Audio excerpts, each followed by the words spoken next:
बहुत ही आला सतह पैगाम किसी मुल्क की तरफ से वज़ीर-ए-आज़म इमरान खान तक पहुँचाया गया कि आप ये दौरा ना करें। प्रेशर में नहीं आए, पहले भी जैसे एब्सोल्युटली नॉट से सारी सूरत शुरू हुई। गवर्नमेंट अपने ओन पे मैनेज कर रही है, इसमें किसी किस्म की कोई मुदाखलत का तासुर मिल ही नहीं रहा। के साथ साथ दूसरे जो लोग हैं उनके साथ भी रब्ता करना है और परवेज़ इलाही को ये टास्क मिला है। बिस्मिल्लाहिर्रहमानिर्रहीम, अस्सलाम वालेकुम नाज़रीन। वज़ीर-ए-आज़म इमरान खान ने अपनी तकरीर में जिस धमकी आमेज़ ख़त का जिक्र किया था उसकी कुछ तफसीलात आज सामने आ चुकी हैं और कुछ मालूमात जो हमारे तक पहुंची हैं वो आज आपसे शेयर करेंगे। आज का व्लॉग बहुत इंटरेस्टिंग होने वाला है। अब्दुल कादिर और अब्बास शबीर हमारे साथ मौजूद होंगे। अब्दुल कादिर, एक ख़त के हवाले से भी आज बड़ी कुछ चीज़ें सामने आई हैं। ये बताएं कि अब इस ख़त की अहमियत क्या होगी और फिर अदम एतमाद के हवाले से भी हुकूमत की जो अब नंबर गेम है वो भी मुश्किल सूरत बनती जा रही है।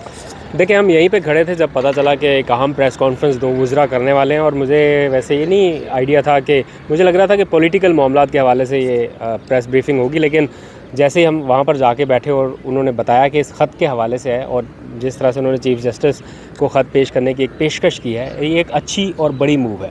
उससे ये है कि एक तो पता चल जाएगा, दूध का दूध पानी का पानी हो जाएगा। बिकॉज़ कल रात से मैं देख रहा हूँ कि सीरीज़ ऑफ इवेंट्स ऐसे चलाए जा रहे हैं कि वो कोई साफ़ी निकल के कह रहा है मेरे पास भी ख़त है, कोई कहाँ से ट्वीट करके बता रहा है। अभी भी थोड़ी देर पहले हम जहाँ पे बैठे थे वहाँ पे भी एक साफ़ी ने ख़त निकाल के दिखाया कि ये वाला ख़त है। वो उन्होंने कहा नहीं है, ये वाला ख़त नहीं है।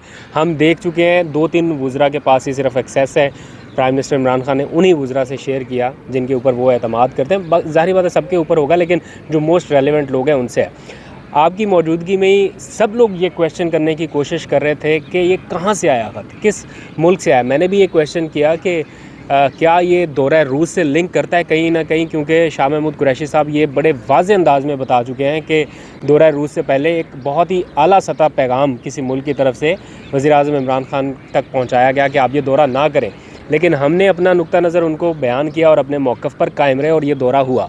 तो क्या ये उस दौरे की वजह से हुआ, इस बारे में भी क्वेश्चन हुआ, लेकिन असद उमर साहब ने बताने से इनकार कर दिया कि इससे ज़्यादा मैं डिटेल में नहीं जा सकता। लेकिन एक ऑफ द रिकॉर्ड मीटिंग में जब ये पूछा गया कि आखिर पाकिस्तान ने ऐसा क्या किया कि जिसकी वजह से ये इतने ज़्यादा थ्रेट पर मबनी लेटर या मरासला जो भी आप कहें वो भेज दिया गया, तो वो जिस तरह से हिंट दिया गया कि सीरीज़ ऑफ इवेंट्स रहे, मतलब एब्सोल्युटली नॉट से मामला शुरू हुआ और फिर ज़ाहिर बात है सीरीज़ ऑफ इवेंट्स में मेरा ख़्याल है ये रूस का दौरा भी इंक्लूड होगा। आपने यूएस एम्बेसी के उस रीट्वीट को आप नज़रअंदाज नहीं कर सकते जो एहसन इकबाल साहब के ट्वीट को उन्होंने रीट्वीट किया था और बाद में उन्होंने अंडू कर दिया था। मैं ये बराह रास्त किसी पे इल्ज़ाम नहीं लगा रहा। सीरीज़ ऑफ इवेंट्स बता रहे हैं। सीरीज़ ऑफ इवेंट्स हैं, उनमें किस तरह से डिप्लोमेटिक चैनल्स एक्टिवेट रहे, किस तरह से उन्होंने पार्टिसिपेट किया, ये क्वेश्चन मार्क है। और इस सारे मामले में कुछ लोग ये क्वेश्चन कर रहे हैं कि जनाब अगर मिलिट्री लीडरशिप से ये ख़त शेयर किया गया है और उनके बराह रास्त इल्म में ये चीज़ है, तो फिर वो क्यों नहीं आते खुल के इस मामले में, वो क्यों नहीं आपका साथ देते। तो देखिए, जहाँ तक हुकूमत के सर्वाइवल का मामला है वो उसमें तो मुदाखलत नहीं कर सकते। That is something neutrality. जी, और वो हकीकी माने में न्यूट्रलिटी है। मैं भी ये महसूस कर रहा हूँ कि ये जो कुछ भी इस टाइम हो रहा है, ये जो कुछ भी हो रहा है, ये गवर्नमेंट अपने ओन पे मैनेज कर रही है। इसमें किसी किस्म की कोई मुदाखलत का तासुर मिल ही नहीं रहा। जब अपोजिशन अपने मुंह से आगे कह रही है कि न्यूट्रल है और हम किसी भी तरह से हमें कोई फ़ोन कॉल नहीं आ रहा, किसी भी तरह से कुछ नहीं हो रहा, और हम भी ये महसूस कर सकते हैं, इतने अरसे से हम कवर कर रहे हैं इन चीज़ों को। हमने सीरीज़ ऑफ इवेंट्स यहाँ पार्लियामेंट में कवर किए, कई मरतबा वोटिंग तक मामला आया और किस तरह से अक्सरियत होने के बावजूद वो अक़लियत में बदल जाती रही, किस तरह अक़लियत होने के बावजूद अक्सरियत में चले गए। तो ये सारी चीज़ें हमारे सामने रही हैं। किसी के ऊपर फिर इल्ज़ाम कोई नहीं है, देखने सुनने वाले सब समझदार हैं। लेकिन एट द मोमेंट ये बड़ी अच्छी बात है। अगर हुकूमत मुश्किल में है या जो भी सिचुएशन है, ये फ़ैसला तो है कि इदारे अपनी हदूद में रह के काम करेंगे और ये आइन के ताबे यही चीज़ है। इस पे किसी को एतराज़ भी नहीं होना चाहिए। किसी को एतराज़ नहीं होना चाहिए, चाहे हुकूमत मुश्किल में। हाँ, लेकिन अगर मुल्क की सालमियत का मामला हो, रियासत के ऊपर कोई डायरेक्ट हमलावर हो रहा हो या रियासती खुद मुख्तारी को चैलेंज किया जा रहा हो, वहाँ पर बराह रास्त एक्शन की ज़रूरत है। और आज क्वेश्चन भी हुआ कि आप लोगों को अगर पता है कि ये साजिश कहाँ से हो रही है तो एक्शन करेंगे। तो बताया गया कि वक्त ज़रूरत जब उसका मरहला आएगा तो वो ऑप्शन भी हुकूमत के पास है और वो भी अडॉप्ट किया जाएगा। लेकिन ओवरऑल इस सारे सिनेरियो में ये ख़त हुकूमत के लिए किस हद तक मददगार साबित हो सकता है, मुझे नहीं लगता कि कोई बहुत ज़्यादा आउट ऑफ द बॉक्स इससे हुकूमत को कोई मदद मिल जाएगी। वो कुछ एक दो मीम्स बनने लग गई कि मेरे पास ख़त है, तुम्हारे पास क्या है, मेरे पास ख़त है।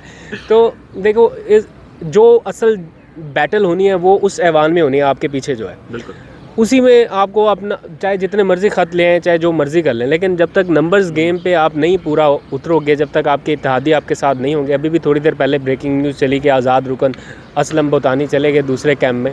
तो जब तक ये सारी चीज़ें मैनेज नहीं होंगी तो तब तक सिचुएशन वर्स्ट होती जाएगी। पेंडुलम है ना, कभी इस तरफ जाता है, मैं रात को जाते हैं तो लगता है कि हुकूमत जीत रही है, सुबह उठते हैं तो पता चलता है कि अपोजिशन जीत रही है, क्योंकि वो उनका एक एक बंदा वो तोड़ के जिस तरह से लेके जा रहे हैं, इससे ये बड़ा क्लियर हो रहा है। और फिर जो इत्तेहादियाँ उनके ऊपर भी दबाव बढ़ रहा है। अभी थोड़ी देर पहले काफ लीग के लोग आए वज़ीर आज़म से मुलाकात करने, कल उन्हें वज़ीर आला नामज़द किया, आज अचानक हंगामी मुलाकात हुई, मुझे नहीं पता क्यों हुई।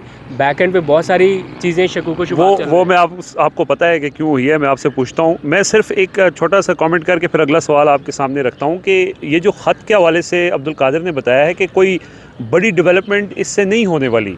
देखें, ये चीज़ें पाकिस्तानी सियासत में रही हैं, बैरूनी क़ुव्वतों का अमल दखल रहा है, इस तरह के खतूत पहले भी आते रहे हैं। फ़र्क सिर्फ ये है कि वज़ीर आज़म इमरान ख़ान ने इस दफ़ा इस ख़त को इस पे प्रेशर में आने के बजाय अवाम के सामने कुछ चीज़ें रखी हैं कि इस तरह की सूरत हाल है। जैसे हुकूमत ये दावा कर रही है कि वो हर चीज़ अवाम के सामने रख कर फिर फ़ैसला करती है, तो ये एक अच्छी चीज़ है, इसमें कोई शक नहीं है। ये ज़ाहिर है ये सीक्रेट चीज़ें होती हैं और ये सिर्फ कुछ लोगों को ये राज मालूम होते हैं और वो राज लेकर दुनिया से रुखसत भी हो जाते हैं। कुछ जो मालूम और होना भी इसी तरह चाहिए कि जो सीक्रेट चीज़ें हैं वो बाहर नहीं आनी चाहिए। लेकिन इस दफ़ा ये फ़र्क ये हुआ है कि वज़ीर आज़म ने उसको उस प्रेशर में नहीं आए।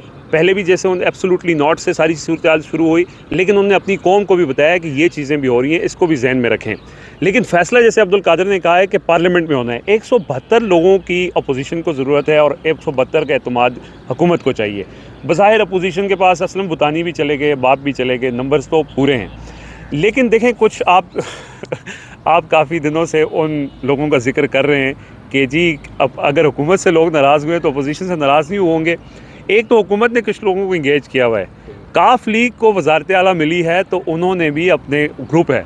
तो आपको क्या लगता है कि ये जो अपोजिशन के बंदे अभी तक पूरे हैं, कल भी 161 पूरे आए हुए थे, वोटिंग वाले दिन ये लगता है कि कोई गेम डल सकती है काफ लीग के ज़रिए? काफ लीग के ज़रिए भी डल सकती है, ज़ाहिर बात है। प्राइम मिनिस्टर ने कल उनको ये ज़िम्मेदारी दी है कि अब आपने इत्तेहादियों के साथ साथ दूसरे जो लोग हैं उनके साथ भी रब्ता करना है, और परवेज़ इलाही को ये टास्क मिला है। और शायद आज की जो मुलाकात हुई है इस सिलसिले में उन्होंने कुछ बताया हो कि किन किन लोगों के साथ उन्होंने इंगेज किया है, लेकिन मुझे ऐसे पता नहीं क्यों डाउट सा रहता है कि कहीं परवेज़ इलाही फिर आके ना कहते देखें जी हमने जाके मशवरा किया लेकिन बात बन नहीं रही। लेकिन ये एक ऐसी बात है कि एक डाउट ऐसा भी हो सकता है, पॉसिबिलिटी है, लेकिन मुश्किल है क्योंकि अब तो कमिटमेंट हो चुकी, सारा कुछ हो गया। लेकिन आपके सामने ही हम बैठे हुए थे ऑफ द रिकॉर्ड जब गपशप हो रही थी कुछ आला हुकूमती शख्सियात से, तो उन्होंने इस बात की तस्दीक की है जो मैं कह रहा था कि अगर सारे उन्हीं के नाराज़ हैं, आपके नाराज़ हैं, तो क्या उनके नाराज़ नहीं होंगे? तो उन्होंने भी इस बात की तस्दीक की है कि कुछ लोगों के साथ उनके राब्ते हैं। कितने हैं वो मैं नंबर नहीं बताता, लेकिन कुछ लोग तो हैं। और उतने दावा वो करें कि 11 हैं। हाँ, 11 लोग हैं और कुछ लोग काफली के साथ भी राब्ते में हैं। MQM के हवाले से हुकूमत भी क्लियर नहीं है। ये सवाल है हमें कि MQM के हवाले से बताएं कि वो क्या करने जा रहे हैं। उनका हुकूमत को भी कोई आइडिया नहीं है।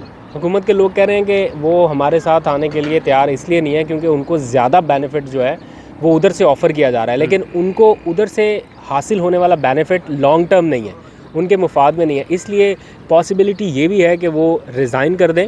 MQM जो है ये वजारतों से वजारतें छोड़ के रिज़ाइन करके हुकूमत से निकल जाए और पीपल्स पार्टी के साथ भी ना जाए, एब्सटेन करे और वोटिंग में ना जाए। उसका बेनिफिट भी अल्टीमेटली हुकूमत को ही होगा। लेकिन क्या ये ऐसा हो सकता है नहीं? और दूसरी बड़ी इंपॉर्टेंट चीज़, डॉन अखबार में, सॉरी मैं आपकी बात काट रहा हूँ, डॉन अखबार में इस तरह की चीज़ एक आर्टिकल 2 रोज़ पहले पब्लिश हुआ है, उसमें यही उन्होंने प्रेडिक्ट किया है कि जी MQM ना इधर जाएगी ना उधर जाएगी और एब्सटेन करेगी, और एब्सटेन करने का मतलब भी हुकूमत की सपोर्ट होगी। वो अपने वोट बैंक जो उनका कराची के अपनी कॉन्स्टिट्यूंसी है उनको अट्रैक्ट करने के लिए कि जी हम किसी के साथ नहीं है, हम लालच में नहीं आते। सारी बात है, उधर PTI से भी मुकाबला है, पीपल्स पार्टी से भी मुकाबला है, तो वो चाहेंगे कि दोनों के साथ मामलात उनके ठीक ही रहे, लेकिन ज़रूरत इस बात की भी है, ये देखा जा रहा है कि क्या अर्ली इलेक्शन तो नहीं हो रहे, और मुझे पता नहीं क्यों 70-80% चांस लग रहा है कि अर्ली इलेक्शन हो जाएंगे। अगर हुकूमत के पास नंबर्स पूरे हुए तो 1 अप्रैल तक इनके पास सारा फिगर आ जाएगा कि इनके नंबर पूरे हैं या नहीं पूरे। अगर नहीं पूरे हुए तो फिर अर्ली इलेक्शन वाला मामला हो सकता है, और मुझे नहीं लगता कि prime minister Imran Khan opposition में बैठने को वो एक्सेप्ट करेंगे या जाएंगे कि मैं ओपोजिशन में बैठ जाऊंगा। शायद रिज़ाइन का ऑप्शन फिर उस टाइम पे आखिरी कार्ड के तौर पर हो। हतमी कहा नहीं जा सकता, लेकिन कुछ हल्के इस तरह का तासुर देते हैं। बिल्कुल, ऑप्शन सारे खुले हैं। जैसे अब्दुल कादिर ने बताया कि ऑप्शन सब खुले हैं। 1 अप्रैल तक की जो तारीख है बता रहे हैं कि 1 अप्रैल तक इंतज़ार किया जाएगा कि क्या होने वाला है, और उसके बाद फिर फैसला किया जाएगा। और अगर तहरीक-ए-एतमाद नाकाम भी हो जाती है फिर भी मामला अर्ली इलेक्शंस की तरफ जाएगा। हुकूमत इसके लिए ज़हनी तौर पर तैयार है। तो बहरहाल आज बड़ी इंटरेस्टिंग चीज़ें हुई और ये सारी सूरत हाल हमने आपके सामने रखी। लम्हा ब लम्हा बदलती सूरत हाल है। मज़ीद भी अपडेट करते रहेंगे। देखते रहिए बातचीत, कमेंट लाजमी करें। Thank you.